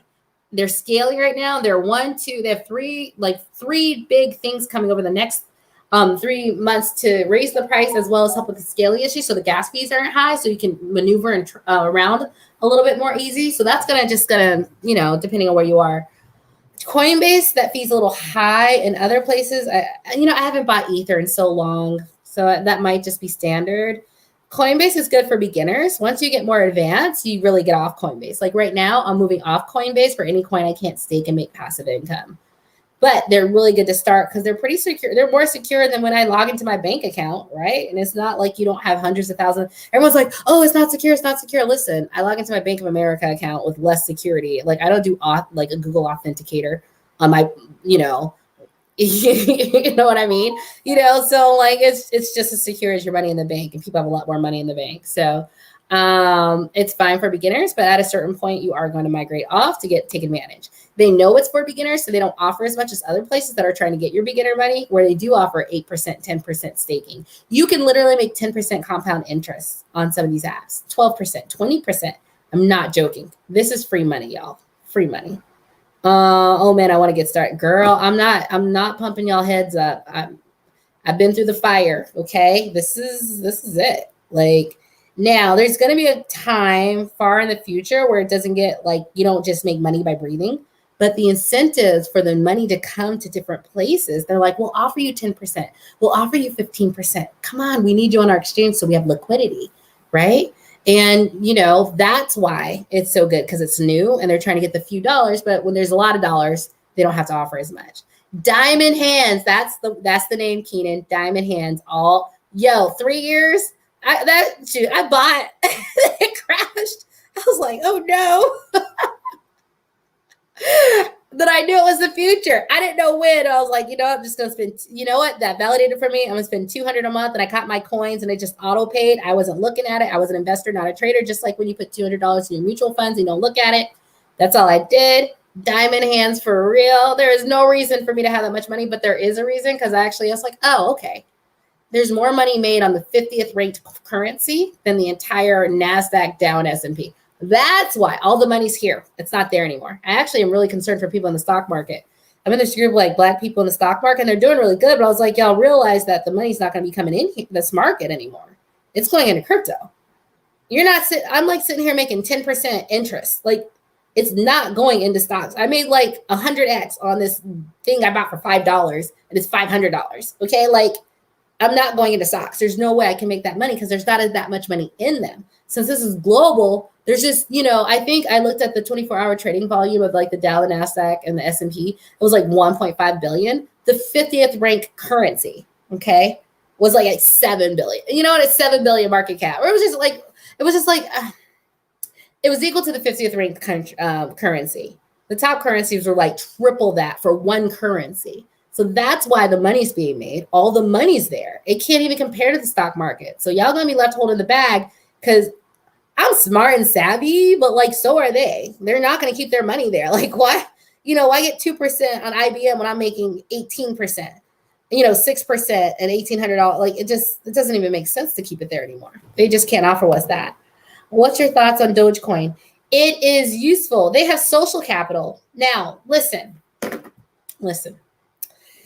So you got to understand, not everything is direct technical value, right? Like, I bought a cryptocurrency Link. Link is like an oracle. I love it. It's like, okay, so you have all these smart contracts. They're like, okay, if you make a bet and whoever wins the, say it's a bet on a basketball game, and whatever the final points is, if this, and then you make all the rules, if it's over 3 + 3, 11, whatever, the oracle Link is the one that goes out and grabs the data once the game is finished, brings it back and says, these are the final scores, so that the contract can be met out, right? That's the infrastructure. Who gets the data so these smart contracts can be implemented in a decentralized manner, right? So that's a direct technical reason I invested in it. And it made me a lot of money. But sometimes you have things that are Doge. It's just, listen, the same people that got cryptocurrency through, and listen, I read the Bitcoin white paper. I don't even know how those techies took that white paper and made it to what it is today, because it is hard AF to like understand. And I have an IT background. I was like, y'all took this and made this? This is God, right? And it really was, to be honest. It's spiritual. It's decentralization, it's freedom, it's free will, it's free choice, it's getting outside of the system of corruption. It really is a spiritual warfare, and a win for them. And so, direct technical value. Now, Reddit's the community that got this through. And Reddit decided, these mostly white males, that they love laughing, making jokes out of this meme coin. This is their coin. These are the same people that is bringing down Robinhood, because they're involved in a class action lawsuit. I just had a Facebook post about the class action lawsuit. They decided this is their coin. They're using it. There's 65 million users last time I checked on Reddit. They're all using it. They love it. It makes them laugh. What do these IT guys love more than making money? Laughing at dumb jokes. And these jokes are hilarious. So they're dumb, but I mean like dumb. They're still funny and silly. This is their coin. They have Mark Cuban. They have different tech people. All are following on board and adopt. They're part of that world, right? So it has social capital and they're passing that unity, that thought down. You can't go on there without them training you. This is our coin. This is why we love it. You try to say anything against it, they smash it down. They're very united. I keep saying we can learn so much about unity from this group. Black people can learn from that group about unity. I said it about, no, we're training our people to do this because it's for the highest good. We've hashed it out. This is what direction we're going. When you go in there, they train you. They make you laugh at Doge. They make you get involved in Doge. And all of a sudden you're like, Doge is hilarious. They made social capital. So why am I explaining all that? Because sometimes it's not just direct. And I learned this when I was watching Strange Inheritance on Fox News. All these people got inheritance. And I learned that, people trading baseball cards, like I see all these, or cars, you see these men talk to their kids. It was all white, and that's fine. Cause I like study them, I'm like studying them, like, in a petri dish. And like, I'm looking at, I'm like, oh, they trained themselves to say this was value. They created value through the training and the programming that this is the cars. They start teaching their 8, 6, 7-year-old boys. These are the cars. These are the good cars. These are the cars we love. And they train them. All of a sudden, there's this market for people for baseball cards or for this card or for this thing that I don't care anything about. They train their people into its value and to value it so it retains its value, and it always has a place amongst that group in value. So I look at that and I extrapolate it. And so it's just a really good understanding of like, oh, wow, they create the value through their training and passing on those thoughts and programming, right? And so they've done that with Doge. All these IT people in the tech field are in that community. It is funny. It is easy to get wrapped in. Doge is here to stay. The same people that brought crypto are going to make sure this stays. It's not going anywhere. And the tech industry is adopting it. So what does that mean? It means get Doge, okay? It means recognizing who has power. And their power comes from their unity. It does not come individually. It becomes because they can be united, and they don't always agree, but they can come together and stand with their diamond hands. So I do not say this lightly. Take notes on how they can be united, because if we did that with like 1 or 2 things, we could bring this whole country down, okay? In a heartbeat. But everybody wants to be the chief. Everyone has an opposing view. Everyone wants to be. So I'm starting in my cryptocurrency group. I want to start an investment club in cryptocurrency, and we're going to look at Bitcoin ATMs. We're going to look at together because it has a high capital allotment. But we're also going to look at like making our own coins and da-da-da. And it's funny. I'm like, look, we're doing this investment club, but like I have the final say and I'm the leader because we can't do this consensus stuff and not get anywhere. Everyone has an opinion, and we're all not going to agree. But you have to have one person, one vision to go. And if they don't believe it, that's fine. You don't have to follow me, right? But I'm just saying, I'm not going to be in any program where it's like unclear leadership. Like, no, this is the vision. We're holding to the vision. We're going to get this vision. Who's with me? Right. And it just shows you, like, I'm just saying there's like community and leadership and all that. Like, we got to learn it. We got to learn to do things differently. So buy it. It's here. They love it. It's fun. And guess what? You can be as serious and technical as you want, but guess what people like? They want comedy shows. They want to laugh. I have 20,000 subscribers on my YouTube channels. I've changed people's lives, okay? Guess who has 2 million people? The thing that makes you laugh. Laughter, funny, humor, camaraderie has value, huge value. That's Dogecoin, okay? So buy it, understand what it is, understand what makes it powerful, ride that wave, okay? Be part of the in crowd. Rashawn says, well, you're right, girl. Yeah, man, you got to study. They're not my enemy, but they are people to study, okay? And they're very interesting. I don't know. What are the different versions of different coins? Whew, Clarice. Okay. Each coin or token has its own reason for being. Raison d'etre, right? I think that in French or something. They all have their own reasons why they're there. They are a currency that can be traded back and forth. Most rely on as whatever technology they bring gets more valuable, the tokens they created gets more valuable, which incentivizes the miners to keep mining because they can trade that for real cash at some point. And it also incentivizes the owners to keep developing it because then they can sell their coins at some point and be richly rewarded. Same as in stock investing in initial public offering, right? There's always to raise fund and raise the value so that the work, because you're putting, and this is a new term, it says tech sweat equity, it's tech equity. Y'all learned that. Lisa coined it. Tech equity. So it makes your tech equity that you're putting in and all the development and all the marketing and all that you're doing worth it. So this guy has a coin and it's like, I just have a coin because we're doing these oracles. We're going to be infrastructure. I know in time, my link is going to be very important. So we're going to have 10 million coins. Right now, it doesn't have value, but as we get more valuable and people want our coins because, wow, this tech is really strong. I think it's going to grow. They become value, and so you can hold value. And then there's another coin that's like Doge, where it's just like they were just using that as like a place you pay $5, you get like 1 million Doge, right? And then you give it out as tips. So it was like a cool way, like a very social community way of like giving tips. But it has its own blockchain, and they're actually putting development on top of it. right? Well, we interact with the Dogecoin to do X, X, X, and X. That's the ecosystem that we chose because it's cheap and da da da da. So each coin has its own reason for contributing to the ecosystem and to technology and to innovation and growth within the blockchain universe. And they also want to be rewarded for that tech equity they're putting in before they see the actual money. Because a lot of these people are working sort of free until the value is raised in what they deliver as far as their tech, their usable tech. So it's to pay for tech equity. I want, if in the investment club I'm going to put together, we're going to talk about, look, we can do Bitcoin ATMs, but we need to come up with how we're going to create our own blockchain, what it's going to be for, how it's going to be different. Like, there's no reason we cannot get started on that. Right? So what's our coin going to be? Is it going to be financial? Is it going to be for the Black community? Like, what's it going to be? Is it going to, what do we need? But we're going to start that brainstorming session. You're welcome, Alita. Doge to the moon. It really is funny, though. They're not going to ever let it go. They just keep upping the ante. Just go to Reddit and look at Dogecoin. I was literally there this morning at like 6 o'clock in the morning because I'm infused with crypto because I'm making so much money. Like, why wouldn't you stay up all night? And their meme after me, like, I was like, it's 6 a.m. and they were like posted 5 minutes ago. Okay. Like it's a joke coin, but they take their jokes seriously. And it's this competition, right? Which is very masculine, right? Competition. Who has the better jokes? What's the better meme, right? This is going to stay because it's forcing the innovation just like the tech is. How do you buy Dogecoin? Can you buy it on Reddit? I bought it on Uphold. Uphold is a great thing to do. I actually did a whole talkback live. If you get in my little community, I do talkback lives, which are a little bit more informal.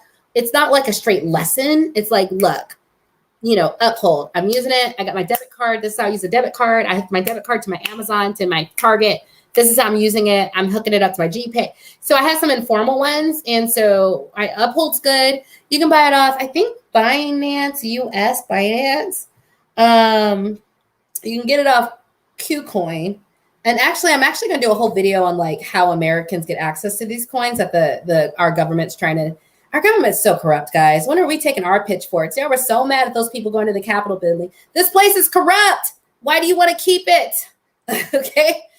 We're making money. They want to tear it down so we can stay poor in second tier. Like, I know the game. Y'all don't, but like, it's not so for us to rise. They like us being on bottom. And as long as you play your game, you're going to be. It is not made for you to rise. So, so we have to find ways around that.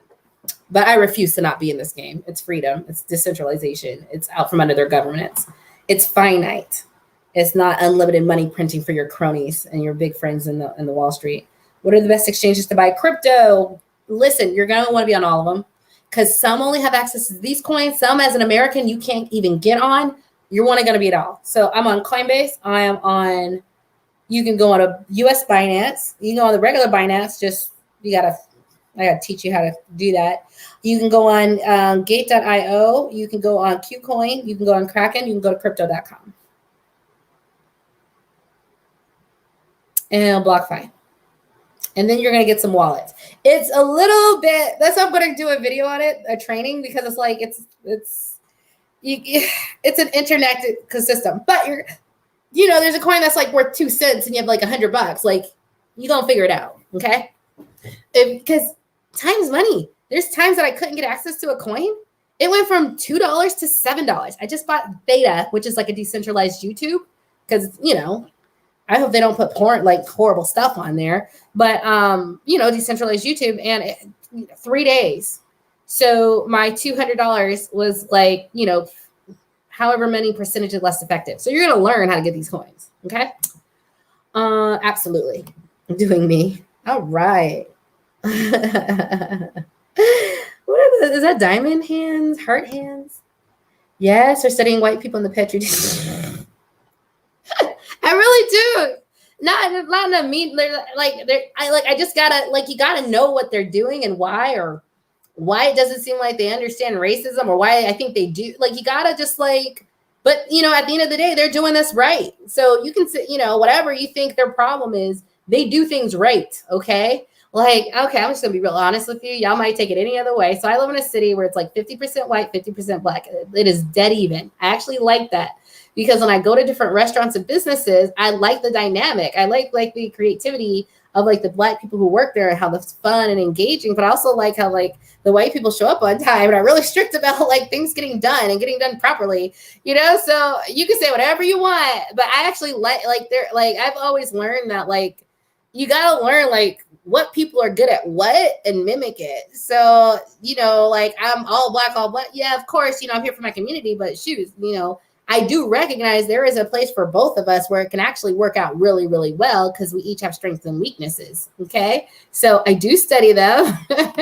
They study us, I study them. But when it comes to money and unity, they really got it down. And it's interesting when you watch it. You're like, look, they're like you see it right in front of your eyes.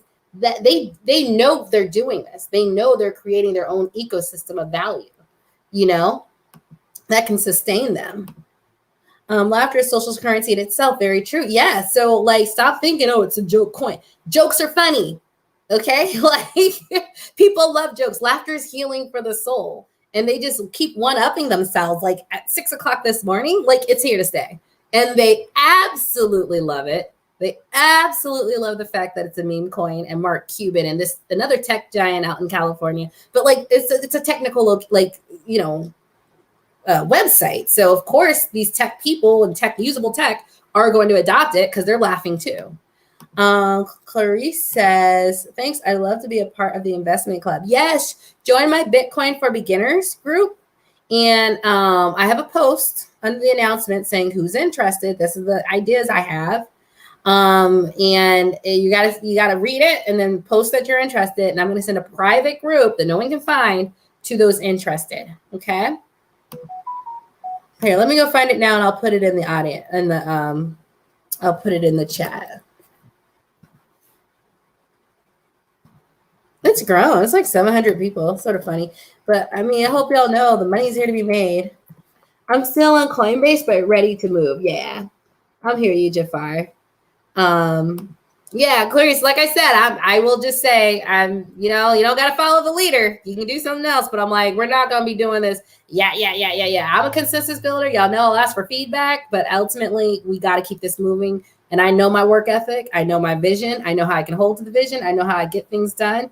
I'm like, look, I need y'all to come with me, but I gotta like have final say. We're not going to be doing this all day, but I love you. I do love you. Okay. But I'm also good at business. So let me do this. Let me do my thing. All right.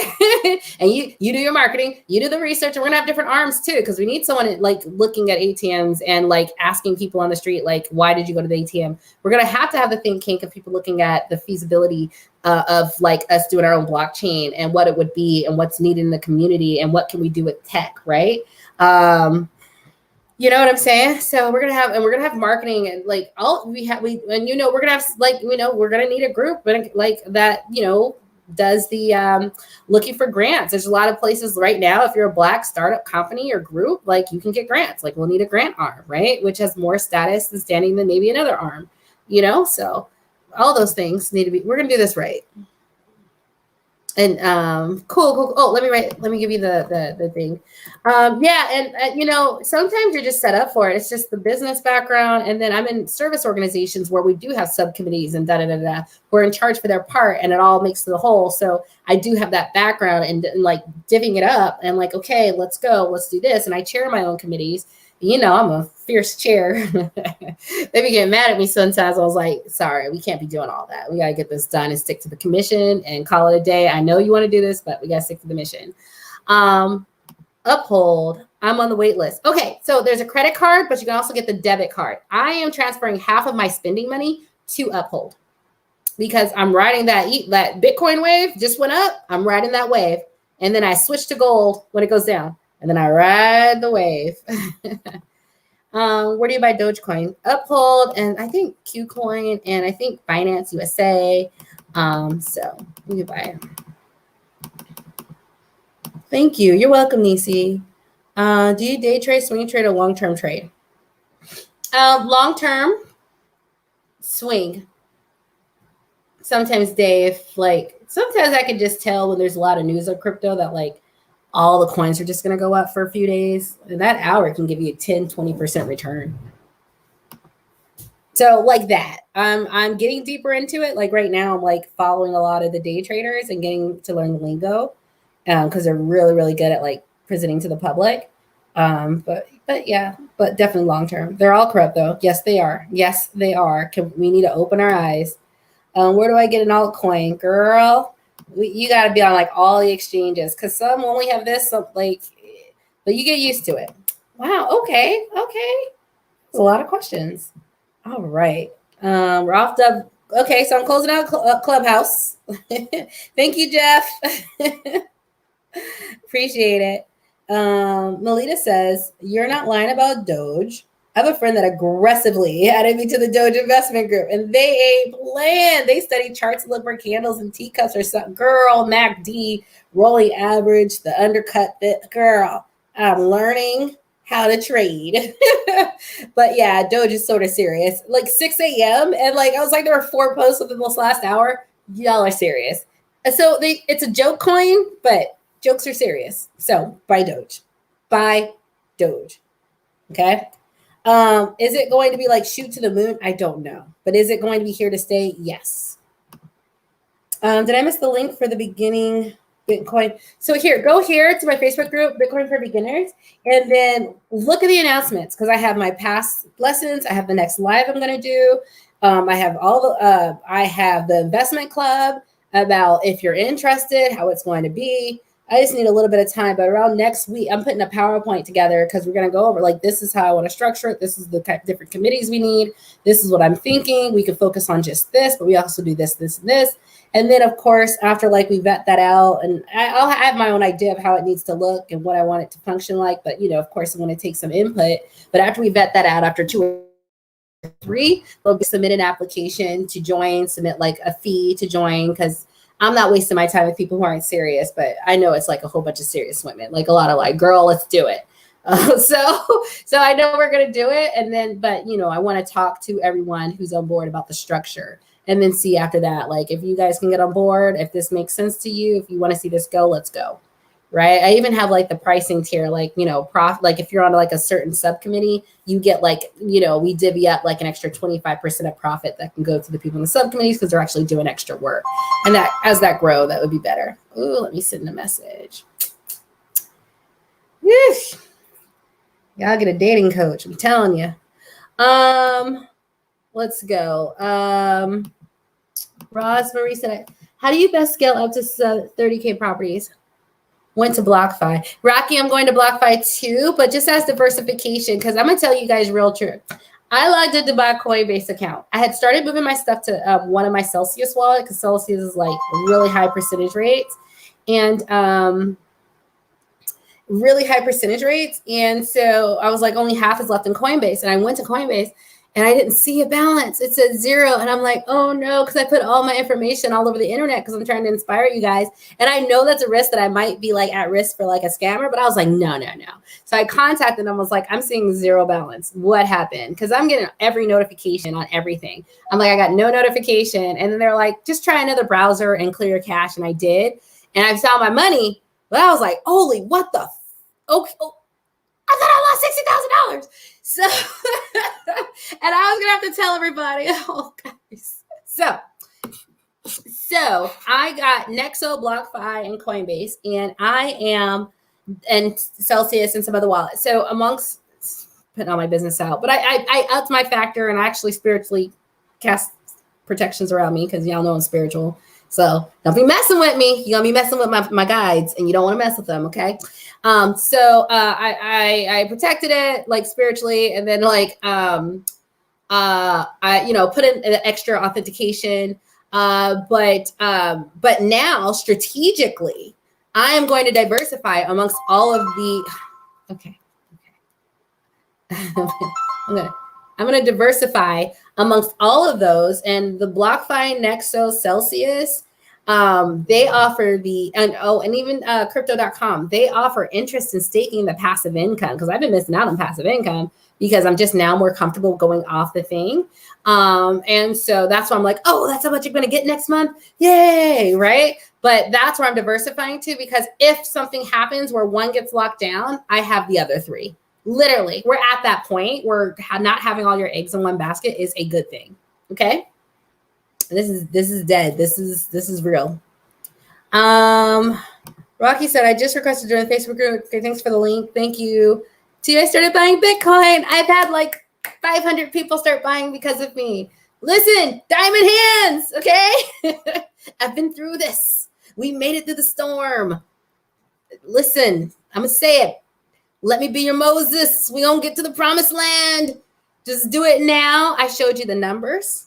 I showed you why it's working. I showed you why it went up. Like if you look at my past training, this is not magic, okay? This is very logical. Like I said, that's why I'm looking at people in the stock market like, y'all realize all the money's going over here, right? I'm looking at the bankers like, you have so little of my money at this point. There's no point in me keeping it in the bank. Oh, it's 10 o'clock. I have a babysitter. BlockFi, how do you scale up on some 30K properties? Read the first part. Listen, is this real? Elijah, what are you talking about? Is this real? Hi, Anna Marie. Glad you made it. Watch it from the beginning. Where do you find electricians? And what's up? Hey, guys, I got to go. I have a babysitter, and it's 10 o'clock. Mommy. Yes. Oh, you look cute. My knee hurts. Your knee hurts. I'll heal it in a second. All right. You want to say hi to everybody? Who is this? Is this my little daughter? Yeah. Is this my little girl? Yeah. Oh. All right. Say good night, everybody. Good night. Say bye, cryptocurrency. Bye, cryptocurrency. Make lots of money. Make lots of money. Okay. Bye, everybody. Bye, everybody.